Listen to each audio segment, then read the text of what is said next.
Lawrence is here today, and then I thank you for the microphone, because I don't have you, so I will hand over to you.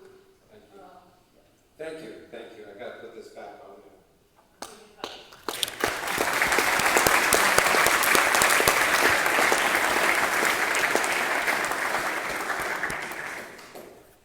Okay, I need my hat.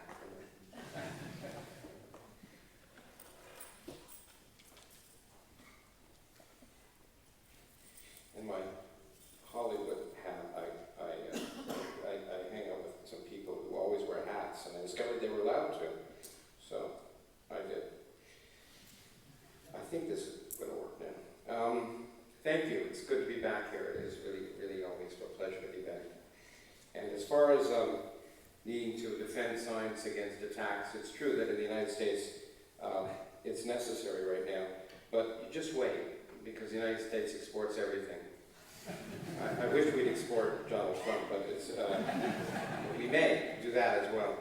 In fact, so I'm going to talk about real physics, but I want to point out that we've come a long way, and in fact, areas of physics that I wrote about even in my last book, which I thought were rather speculative and metaphysical, on the verge of potentially being testable, and I find that quite exciting. So I'm going to talk to you about one of the most exciting developments in that regard, and I want in the process take you back to the beginning of time.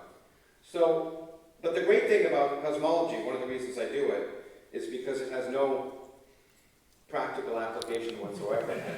And that allows me to get, on a daily basis, and unfortunately it is true that I spend a lot of time in the political arena and other arenas. And so cosmology gives me perspective of how these worries about little things like elections are really just temporary.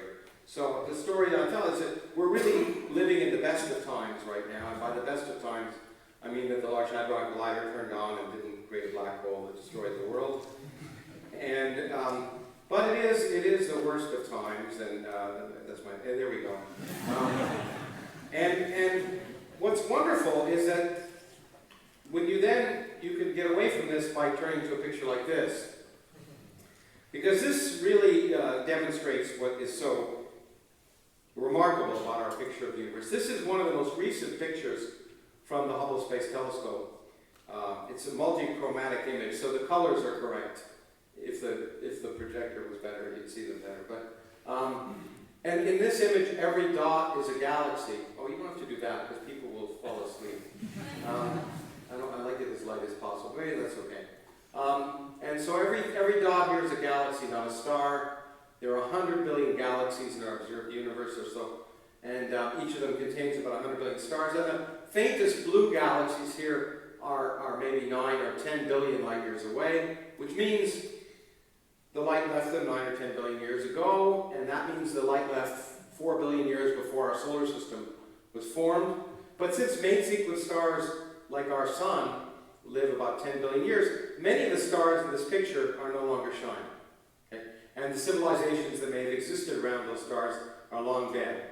And the same will happen if a picture was taken of our sun today, or the light from our sun today. If a new civilization emerged on a planet around one of these newly emerging stars, it wouldn't be seen for 10 billion years, and by then we'd be long gone.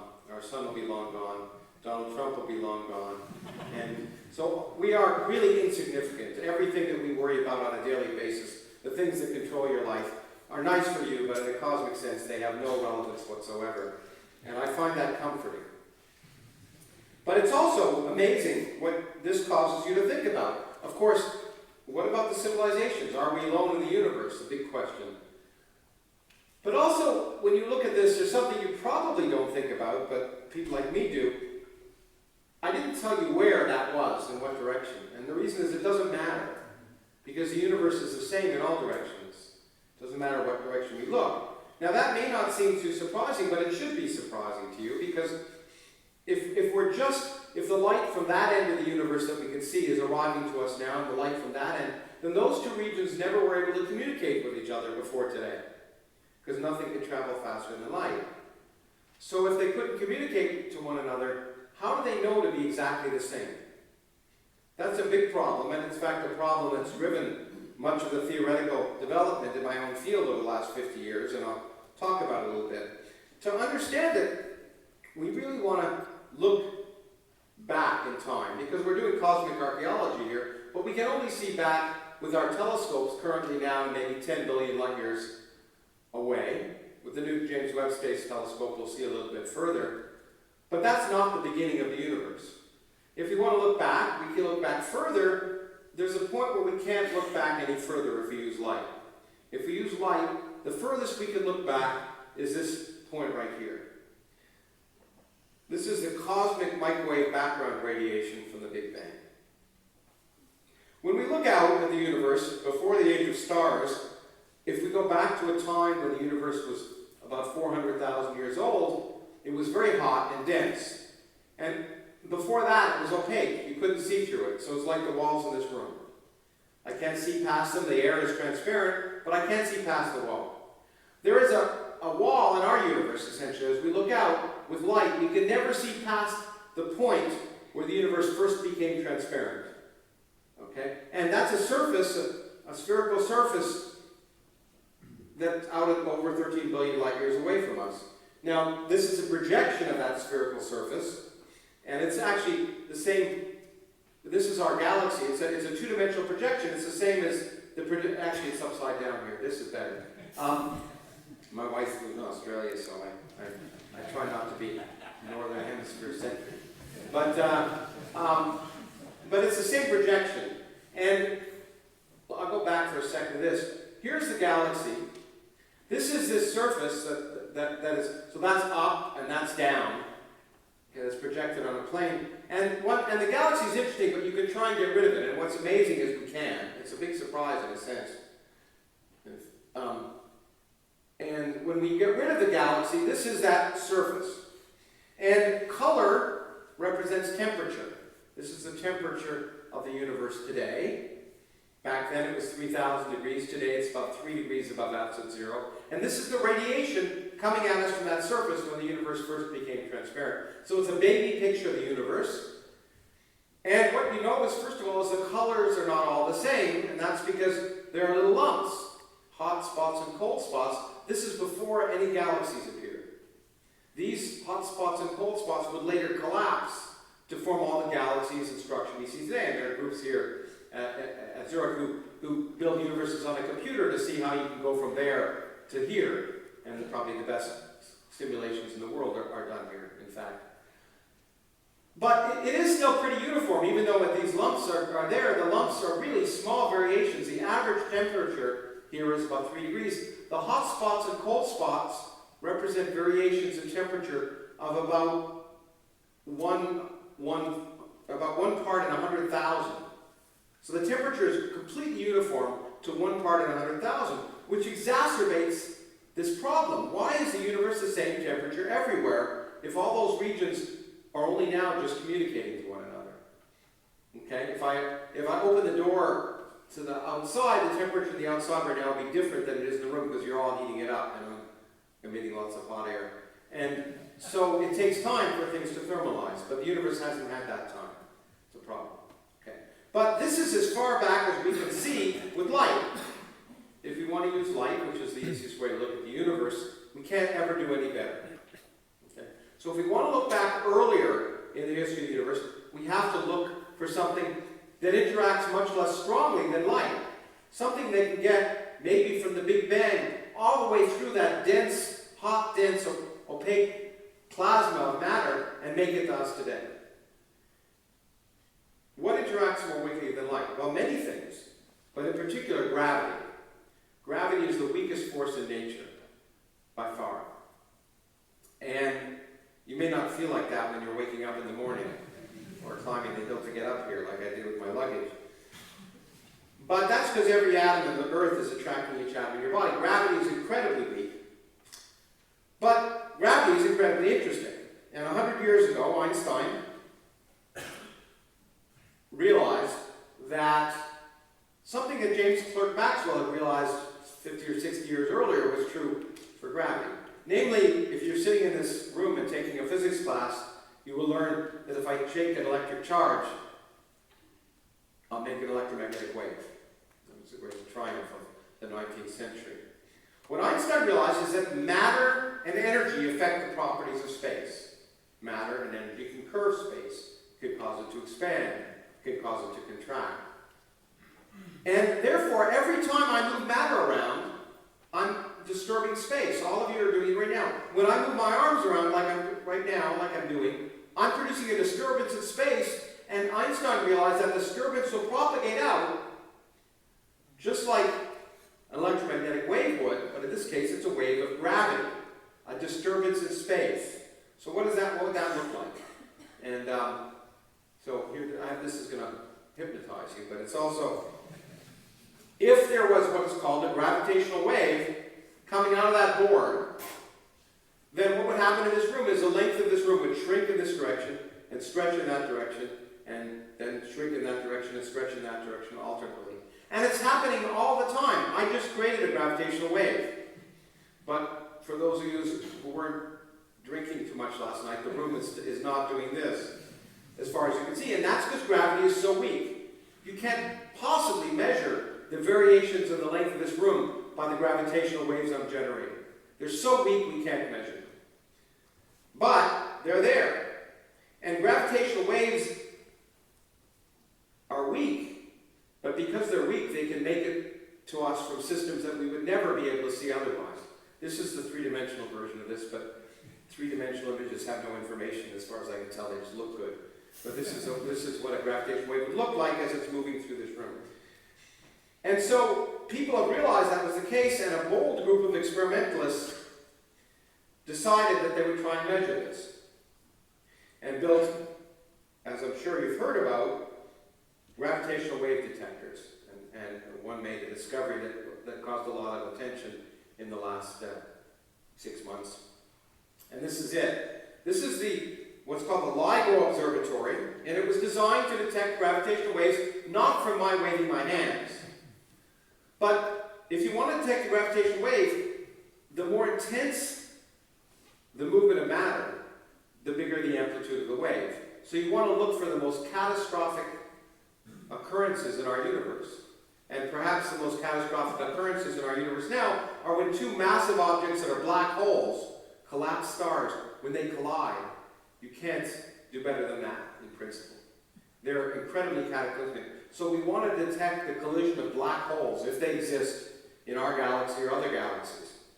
But it's a challenge.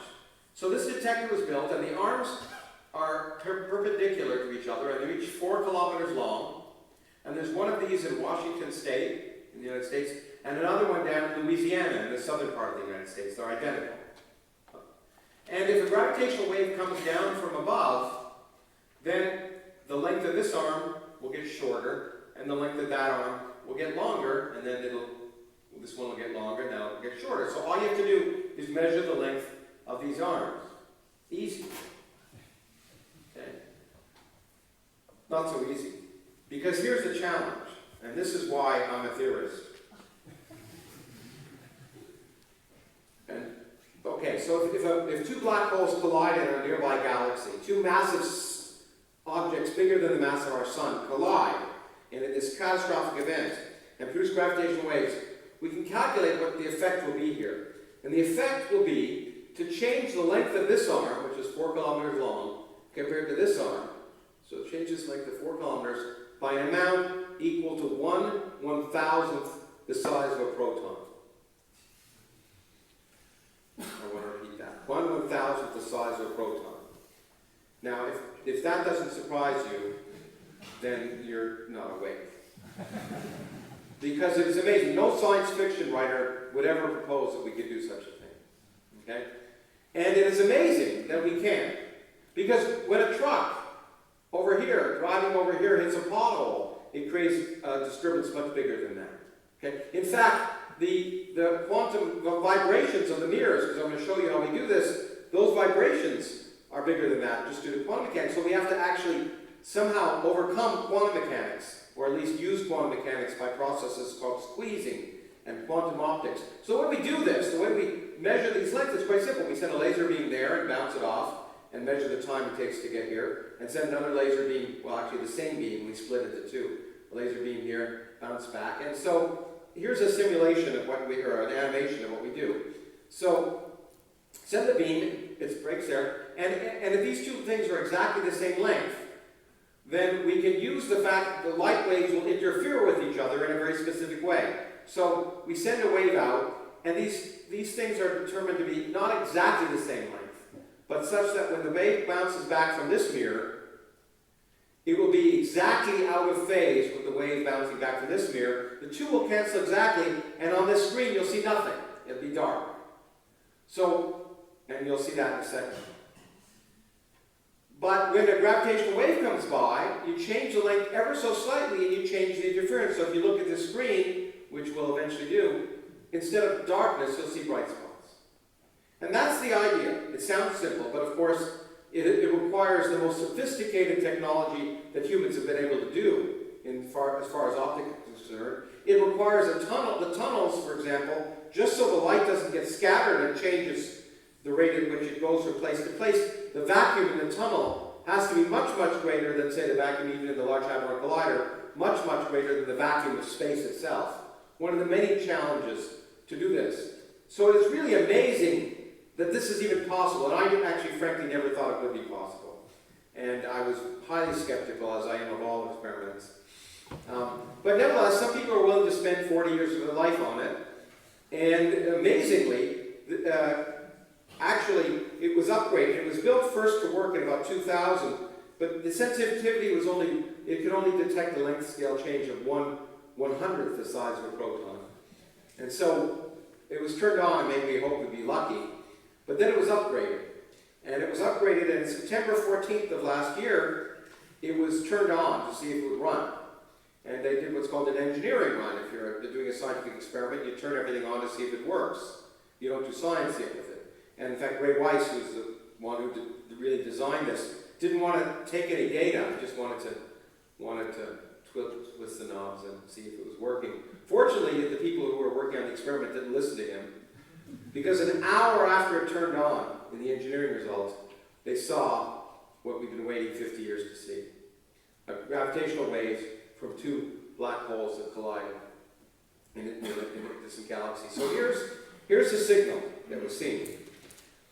So this is the signal in Hanford, and this is the signal in Livingston. Now this is the point. The actual noise in these experiments is tremendous. So one of the reasons we have two of them is because if a truck hits a pothole in Hanford, Washington, the truck isn't going to hit the pothole at the exact same time, almost the exact same time in Livingston. If a gravitational wave is coming from the distant galaxy, it takes 10 milliseconds to get from Hanford, Washington to Livingston, Louisiana. So you look at those two data sets and subtract 10 milliseconds and compare them. And the exact same signal was seen in those two experiments, but even better, this experiment, this detection could never have taken place a decade ago. The technology wasn't available. But the theory wasn't yet available, in a sense, or 2 decades ago. Because to know if you're seeing a signal, you have to know what you're looking for. And that means calculating what happens when two black holes collide and merge. And that requires you to understand gravity in a very strong regime. And only with the development of supercomputers and new algorithms could we actually solve to see what we might expect as space would ring when these two things collided.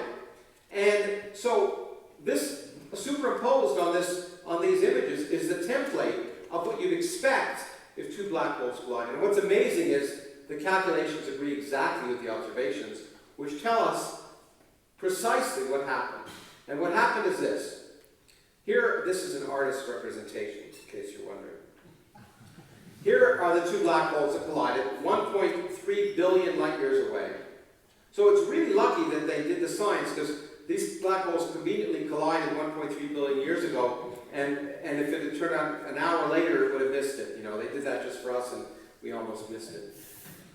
But it's rather remarkable. So this is a 36 solar mass black hole, and it's going to collide with a 29 solar mass black hole. But first they orbit around each other. And even that's kind of amazing. As they do, by the way, gravity so strong they bend the light, so space behind them gets distorted if you could actually see it. And this is actually slowed down, because in the final moments when they collide, this is really weird. These are two objects 30 times the mass of the sun. They're orbiting around each other 200 times a second. In the moment before they collide, 200 times a second. And then they collide and space rings. Did you see that? That's the gravitational waves that was emitted. And this is as remarkable as the experiment. Because, first of all, just thinking about two objects much bigger than the sun orbiting each other 200 times a second is itself amazing. But, I heard there's a mathematician in the audience. Is there a mathematician? Someone told me. Maybe the physicists can do this calculation. So we have a black hole of mass 36 times the mass. Even a biologist can do the calculation. You can probably. Okay. Even a black hole of mass 36 times the mass of the sun and a black hole of 29 times the mass of the sun come together. How big is the black hole they form? 36 times the mass of the sun and 29 times the mass of the sun. Anyone want to venture? Come on. No one wants to do this. They're all afraid. I thought a student would be breaking up. Okay. For the physicists, 36 plus 29 is 65 in base 10. Okay, so they form a black hole of 65 times the mass of the sun, right? Wrong! Of course. Otherwise, that's why none of you would answer. Because the black hole that's formed is 62 times the mass of the sun. What happened? Well, 3 times the mass of the sun was emitted in gravitational waves. Now that may not amaze you, but it should. But let me prepare your minds. Our sun is burning right now. Happily, we can see it today. And about 100 billion hydrogen bombs are going off every second in the core of our sun, producing the energy that powers our civilization. 100 billion hydrogen bombs going off every second. Our sun will burn fuel for 10 billion years. And over 10 billion years, after burning 100 billion hydrogen bombs every second, less than 1% of the mass of the sun will be turned into energy. So for 10 billion years, our sun will burn 100 billion hydrogen bombs every second, turn 1% of the mass of the sun. In 0.2 of a second, which is how long that signal lasted, that system emitted 3 times the mass of the sun in gravitational waves, which means more energy was emitted by that system in that 0.2 of a second than all the rest of the stars in the universe combined are emitting in terms of energy. But we never would have seen it if we couldn't measure that little jiggle. And it is amazing. And we are living in a very special time in the history of humanity. A time not too far, much like the time when Galileo first turned his telescope up to the sky and saw the moons of Jupiter and changed everything, happily, eventually toppling the Catholic Church. Well, not like toppling, it's still there, unfortunately, but at least proving that the Earth moved. And this is the opening of a new telescope, the first window open on this universe. So it's an amazing discovery. It tells us that there are 30 solar mass black holes. It tells us a lot of interesting physics. But every time, as we were just saying at lunch, every time we open a new window on the universe, we're surprised. And this is just the beginning. And we are going to be able to see the universe, see black holes in ways we've never seen before. So this is interesting, but what interests me more is another kind of detector of gravitational waves. And this detector is not in Washington, but here, at the South Pole. This is this particular detector is called the Bicep Detector. It's a detector that actually looks at radiation from the cosmic microwave background when the universe is 200,000 years old. But it looks for a signal encrypted in that radiation that comes from the beginning of time. And if we can detect that signal, we would not just look back to a time when the universe was 300,000 years old, but a time when the universe was a millionth of a billionth of a billionth of a billionth of a second old. It would increase the lever arm of our observational ability on the age of the universe by a factor of 10 to the 49th. which is remarkable in a single experiment. And that's what interests me. Now to build these detectors, these are also difficult to build. It turns out the South Pole isn't cold enough. So we have to, in the summertime, in the South Pole, send liquid helium down. This is another telescope called the South Pole Telescope, and that's Bicep. Because it's not cold enough at the South Pole, liquid helium is used in these detectors. And the interesting thing is we send it down in the summer. This may surprise some of you. It surprised me when I first learned this. Because we can't land planes in the South Pole in the wintertime. It's really kind of amazing. We go to the moon. Well, that was faked. But we can go deep in the ocean. But we can't go to the South Pole in planes in the wintertime. So we send it to the summertime. So this is one of my favorite pictures. In fact, this is seen from the Bicep Detector. This is sunset at the South Pole, which happens once a year. And since you can't, once the sun sets and it's wintertime, you can't go down there. If you take this picture, you're stuck there for 6 months, which means that this picture was taken by a graduate student. Now, why would you look at the cosmic microwave background to look for a signal from the beginning of time? Well, remember I told you that the more intense the movement of matter, the more intense the gravitational waves. Well, colliding black holes is one thing, but the Big Bang was a pretty big bang. And in fact, right after the Big Bang, an event happened, we think happened, that was amazing. And it's a miracle. And by miracle, I mean it's an accident. This is a brief history of time. This is the expansion of the universe. Our universe is expanding, and we're here. And remember, I told you that there's a problem trying to understand why those two regions look the same if they just got communicated down. Well, for reasons that I won't go into, maybe, depending on how much time I have,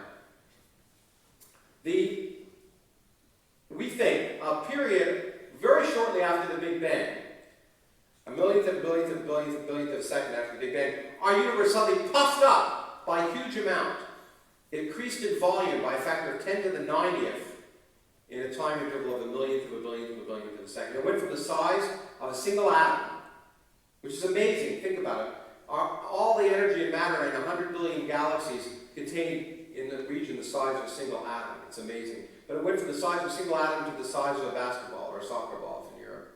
Okay, in a millionth of a billionth of a billionth of a second. That period we call inflation. That period when the universe expanded so rapidly would have generated, we believe, gravitational waves. And actually we predicted that about 30 years ago that would be the case. And these, if we could measure these gravitational waves generated during that period, we could see back to essentially the Big Bang. Now, what would the signal be? Well, gravitational waves are generated by all different frequencies when the universe expands by this huge amount. And by the way, I should say, why do we think this happened? Well, there are reasons we think it happened, but it solves that problem that I told you about. Because if the universe was really much smaller than we imagined otherwise, there would have been enough time for light to make it across our universe back at those early times, and it could have become uniform, and then it would puff up. So it solves that. In fact, it's the only first principle solution to that problem we know of. If inflation happened, we understand why the universe is the same everywhere. Okay, there are other aspects of inflation I'll talk about too, maybe. Okay. So this is a complicated image, which I'm not going to go through. It's from a Scientific American article I wrote a couple of years ago. Since I spent hours with the artist trying to get it right, I wanted to show it, and you have to look at it. But the only thing I want to point out is it's sort of a brief history of time. So here's the picture I showed you from the Hubble Space Telescope. When we're looking back in time, we see those galaxies. There's that wall. If you look back, we can't see before that wall, which is the microwave background. And all the way back at the beginning of time is when inflation happened and generates gravitational waves. Now, what would the signal in the microwave background be? Well, here's the signal. So here's an electron. The reason the universe became transparent is when it was very hot, there was no neutral matter. And electrons that were captured by atoms were re-emitted again. And this ionized matter, called a plasma, is opaque to radiation. So as the universe cooled down, at one instant, suddenly electrons could be captured by protons, creating neutral hydrogen. The universe became transparent. Now that instant, when the microwave background radiation was created, when that electron was about to be captured, what did it see? It saw a uniform background of radiation, and then it would scatter that radiation to our eyes, which is what caused the image you see. But if a gravitational wave was created during inflation, whose wavelength was the size of the observable universe at that time, then what would that electron see? It wouldn't see this. It would see a universe that was squished in one direction and stretched in another by that gravitational wave. But that universe would have more intense radiation coming in this direction than this direction. It would actually be hotter in this direction, colder than that. And the more intense radiation in this direction would be scattered by that electron, and it would mean that the radiation that comes to our eyes would be more intense vibrating in one direction than another. And we call that polarized radiation. I think I have it. You can convince yourself, if you have, for the physicists in the audience, if you have two waves coming in and it's more intense in one direction than another, that the electron will scatter things and it become polarized, which means the radiation will be oscillating primarily in one direction. And actually, it's a little more complicated than that, but I won't go into it. So, the point is, a signal from the beginning of time would come by a very particular kind of polarization in this radiation coming out from the microwave background. And we can say, well, what would it do? So here's a little bit of that image I showed you before, with the hot spots and cold spots in the microwave background. And this is no gravitational wave, so the radiation is randomly polarized. There's nothing special here.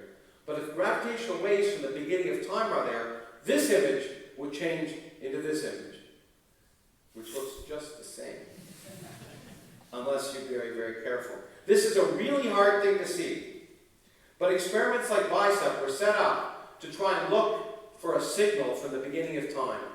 And here was a prediction by the Bicep experimentalists of what they might see. The kind of polarization produced by gravitational waves from the beginning of time is kind of snake-like. So they predicted they might see these patterns. And in February of 2014, in an image that created waves of excitement in the scientific community throughout the world, they published this image from their experiment. It looked exactly, and I mean exactly, like we had predicted for gravitational waves from the Big Bang. If this image were correct, in my opinion, it would be the most important picture taken in the history of science. Because not only would it have been the first discovery of gravitational waves before LIGO, but it would have been the first, it would be a direct signal, a direct image of stuff that was created at the beginning of the universe, increasing our lever arm by 10 to the 49th in our ability to explore the universe. The experimentalists in the room will point out that if you can increase things by a factor of 10, by a factor of 2, you're doing well. Never in the history of science have we taken a jump by a factor of 10 to the 49th.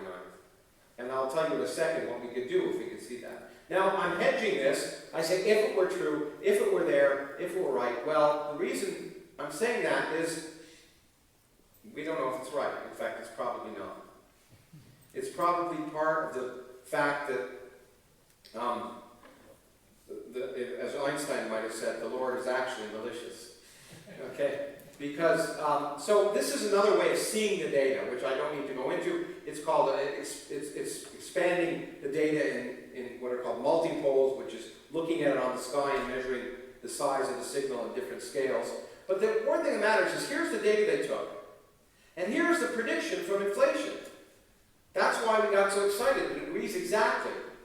All these other curves are what we thought were backgrounds. What are backgrounds? Well, there's dust in our galaxy. And the dust is sometimes polarized, and when the light scatters off it, it will be polarized too. And so, but the experimentalists said, well, there's not enough dust. You know, we can get rid of our galaxy, just like we did for the picture of the microwave background radiation. Well, there was another experiment, one up in space, called the Planck satellite, which was also looking for this. And they didn't see they hadn't seen these images, and that really got them really upset, because whoever sees it first wins a Nobel Prize, and a lot of fame and other things. But what they could see, because they were measuring the microwave background in all directions, not just a little spot in the sky, is they could measure dust in our galaxy. And to their great satisfaction, they discovered there was a lot more dust than people had thought. So they said, you know, this bump here is this bump right here. They said, you know what, we estimate that there's enough dust to produce polarization of the same magnitude that these people saw. Now, it produced a flat curve, and not a curved one, but this could just be an accident, a malicious accident. And so, the reason I want to show you this, because this demonstrates to me the beauty of science, the real beauty of science.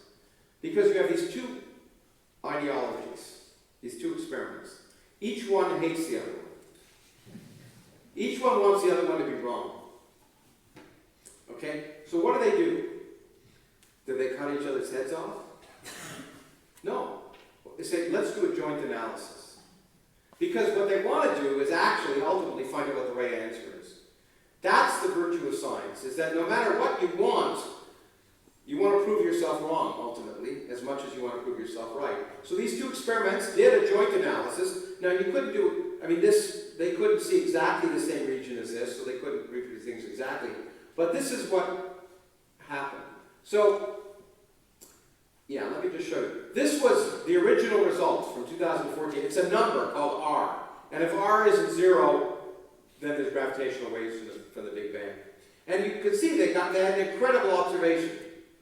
But when you take into account the dust, it changes, and it goes up to that curve, so I'll just show you that curve.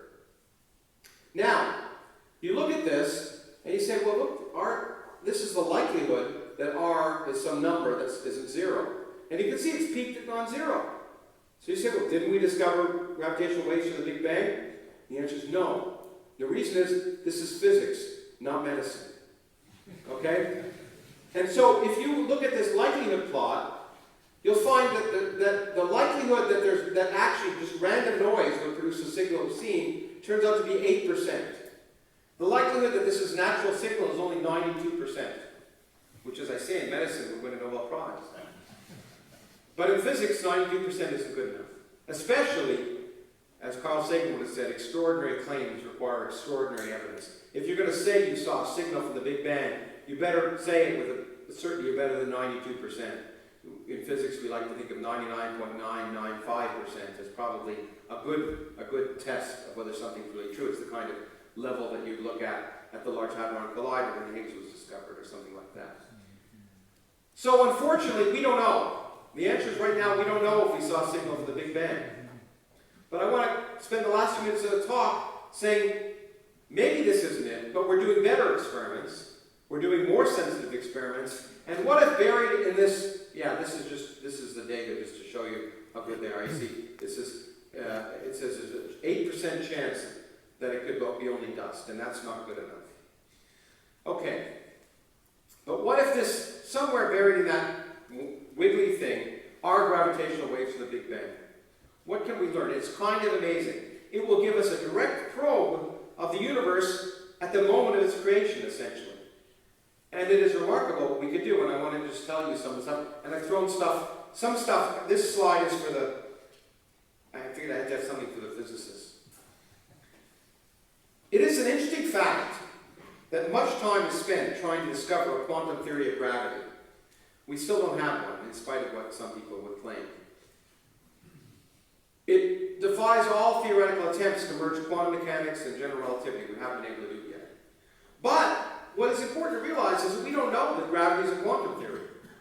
My friend Freeman Dyson pointed out there's no experiment you could perform on Earth that could test to see if gravity is a quantum theory. Because to do it, we know electromagnetism is a quantum theory because we can see things called photons, the quanta of electromagnetism.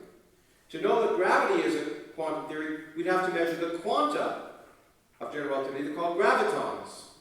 And a gravitational wave is made of many gravitons, just like an electromagnetic wave is made of many photons. But you can't do an experiment to detect a single graviton. And he showed that if you tried to do that, the experiment would collapse to form a black hole before you could complete it, so it wouldn't be good for the theorists. They wouldn't even be able to, before they could get their paper out, they'd be swallowed. So, the question is, how do we know gravity is a quantum theory? What is amazing to me is that, in fact, if we can discover gravitational waves from the Big Bang, from inflation, we can prove gravity is a quantum theory. And this is for the physicists, but any first-year student in physics should be able to follow this. Okay, I did this with a colleague of mine, a junior colleague named Frank Wilczek, who also won the Nobel Prize about 10 years ago. So as I say, bear with me if you don't understand it, don't worry.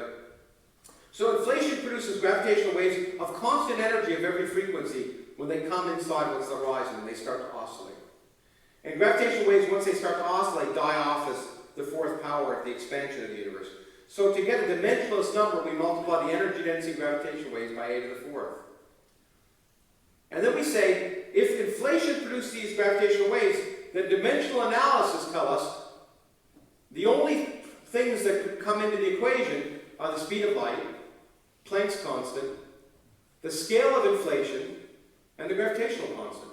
There's no other dimensional constants that could enter into the calculation. And physicists love to do dimensional analysis because it tells us what generally the result must be. And if you multiply these two things together, it turns out it has the dimensions of mass times length cubed over t squared. If you ask what combination of these constants can have these dimensions, the answer is kind of amazing. There's a unique solution where alpha's 2, beta's 2, and gamma's minus 4. The important thing is beta's 2. That means that in order that this result must have positive powers of Planck's constant. And if Planck's constant was 0, which meant things would be classical, then this effect would disappear. So by simple dimensional analysis, without even doing the sophisticated calculations, which we can do, we know that if we can see gravitational waves for inflation, if we actually can measure them and show they're due to inflation, then gravity is a quantum theory. And that, to me, is really remarkable. The universe is a detector that we'll never be able to build on Earth. Because the thing about the universe is, it's bigger than the distance light can have traveled at any time. And we're stuck, if we're experimentalists, to build objects that are always smaller than the distance light could have traveled at any time. And that fundamental distance makes the universe a Geiger counter by turning a quantum mechanical signal into a classical signal that we can measure. That's the most sophisticated I'm going to get. Okay. Good. Yeah, good. And I think I put our names there. Good. Okay. But there's something else. If you care about the universe, it's great that we measure it at any time. But if you're a particle physicist, it's great too. Because inflation happens, because what happens is at a very early time, the universe gets stuck in some state of non-zero energy. We call this in physics a phase transition. And it stores energy in empty space, and that causes the expansion of the universe to pop up really, really, really big. And then the phase transition completes, and the energy is released in particles and radiations, and we get a hot Big Bang. So phase transitions happen all the time in physics, but they happen in the history of our universe. We know a phase transition happened. In fact, it was measured at the Large Hadron Collider. The discovery of the Higgs told us that when the universe was about a millionth of a second old, the nature of the forces changed by a phenomenon very similar to this. It turns out something called the Higgs Field basically changed in its configuration. But inflation happened much earlier, and there's a reason we think it happened much earlier, and that is, if we look at physics, there are three non-gravitational forces. We can label them here by three quantities here. The strength of those forces, they're very different today. But as you go up to earlier and earlier times, or greater and greater energies, it turns out that we can show that the strength of these forces begins to converge. And we've done careful calculations now, and we show that if everything we see is all there is, those forces won't converge. But if there's a new symmetry of nature, and there's a lot of new particles that may be discovered at the scale of the Large Hadron Collider, they'll change the calculation, and those forces will converge at a single point at an energy scale 16 orders of magnitude larger than the mass of the proton, or a distance scale 16 orders of magnitude much smaller. The Large Hadron Collider is probing right here. And when the forces, which are initially, if they're unified, start to diverge, that's a signal of a phase transition. So if we could measure the signal from inflation, we would be able to probe particle physics in a domain that's 12 orders of magnitude greater in energy than we can measure at the Large Hadron Collider. To have an accelerator on Earth that would probe those energies, it would have to have a radius of the Earth-Moon distance. Not going to happen, no matter how rich Europe gets, with England having left. Okay? Or 4, I don't know. But there are other ways of probing. The nice thing about physics is there are lots of different ways to probe it. It turns out this is another way to probe, potentially, the physics of grand unification. This is a detector that's underground. It's in a mine in Japan, Kamioka mine. And it's amazing. This is a detector with 50,000 tons of water, deep underground. These kind of detectors, in some sense, are what emboldened people like Laura and others to build the dark matter detectors they're building now, which are much smaller, but have to be more sensitive. This detector has 50,000 tons of water for a reason. If the forces of nature become unified at a single scale, that scale, then I'm sorry to tell some of you in the audience that diamonds aren't forever.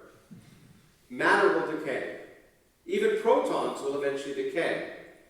But the good news is the average proton will live about 10 to the 32 to 10 to the 33 years, which is 22 orders of magnitude longer than the current age of the universe.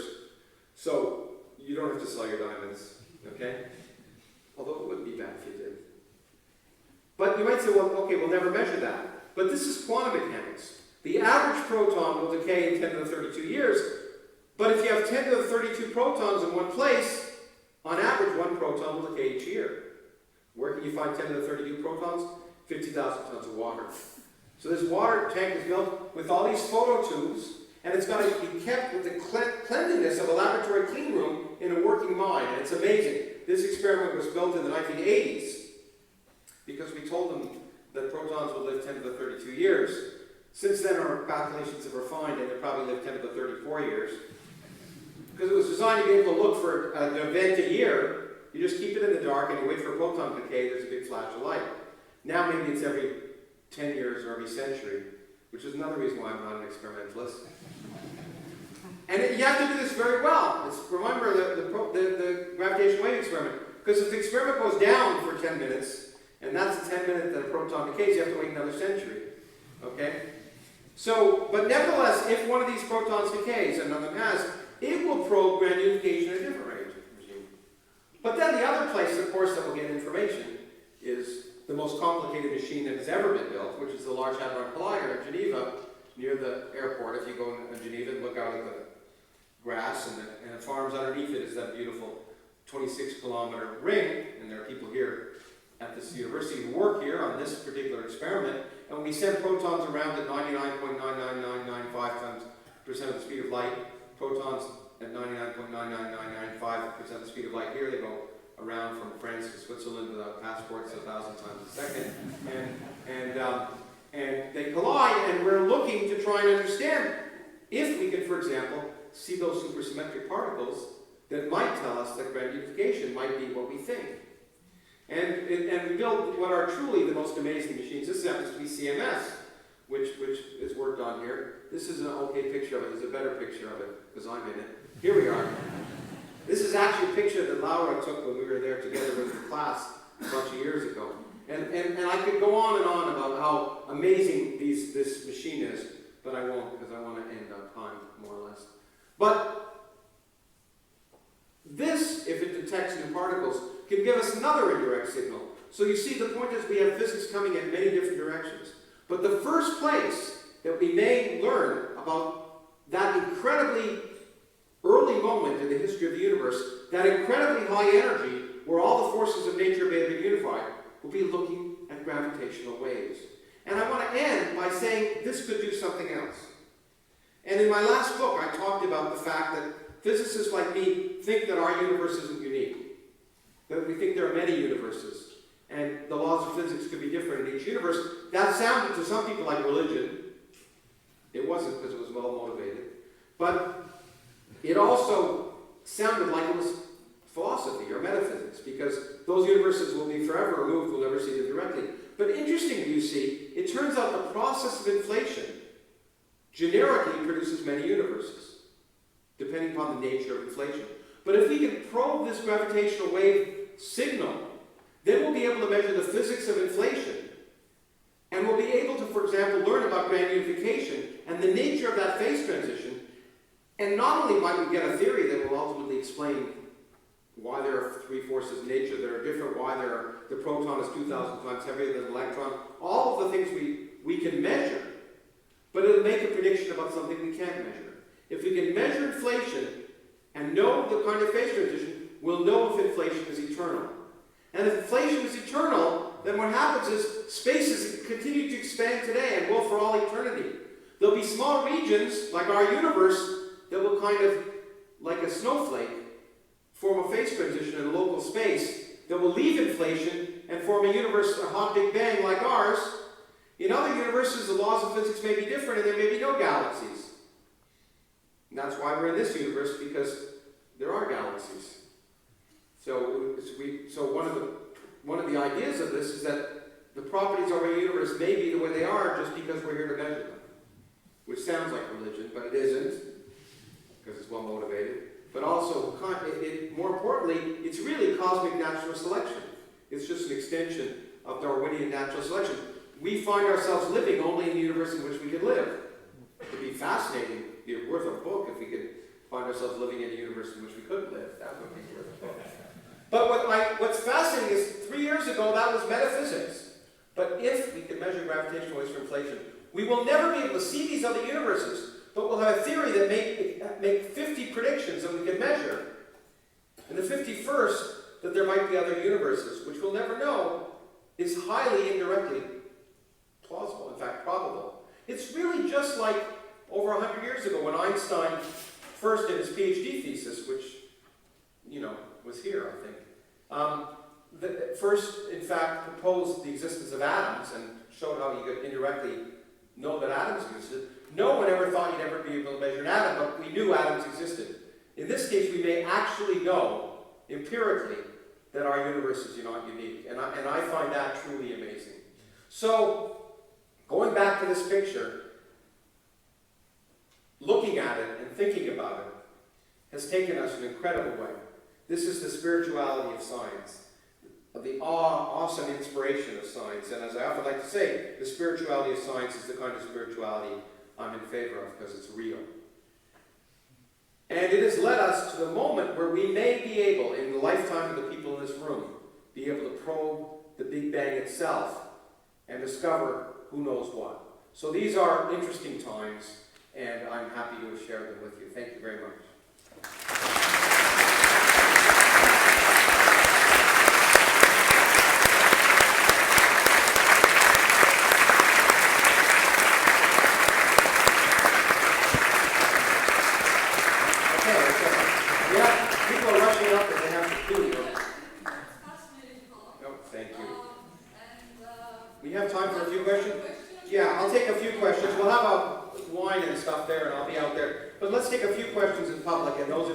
Who have to pee, just hold on for another minute.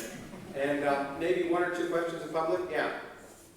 At the risk of sounding naive, how would, so you gave the example of why black holes, yeah. A very, very brief spectrum. Yeah. How would that change now?